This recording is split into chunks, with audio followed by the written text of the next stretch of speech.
Cost of Discipleship by Deitriech Bonhoeffer.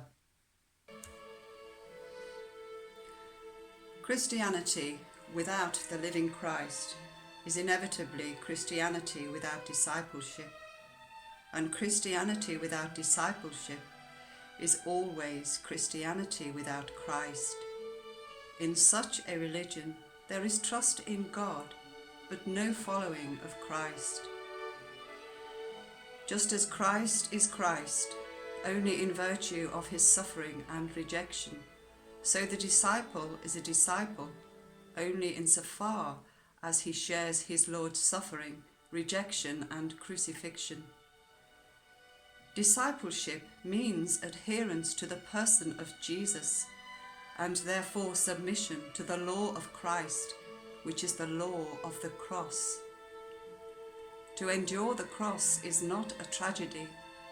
It is the suffering which is the fruit of an exclusive allegiance to Jesus Christ.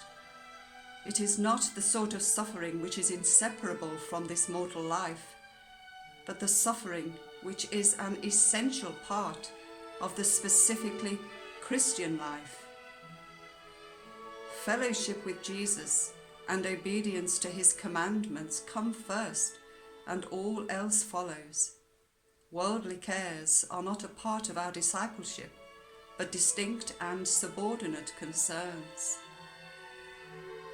The followers of Jesus for his sake renounce every personal right.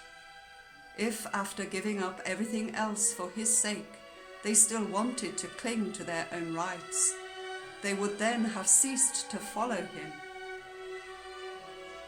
The only man who has the right to say he is justified by grace alone is the man who has left all to follow Christ. Such a man knows that the call to discipleship is a gift of grace, and that the call is inseparable from the grace. Only those who follow Jesus and cleave to him are living in complete truthfulness. Such men have nothing to hide from their Lord. Their life is revealed before him. Jesus has recognized them and led them into the way of truth. Christ's followers always have his image before their eyes, and in its light all other images are screened from their sight. It penetrates into the depths of their being, fills them, and makes them more and more like their Master. Because Jesus is the Christ, he has the authority to call and to demand obedience to his word. Jesus summons men to follow him not as a teacher or a pattern of the good life, but as the Christ, the Son of God.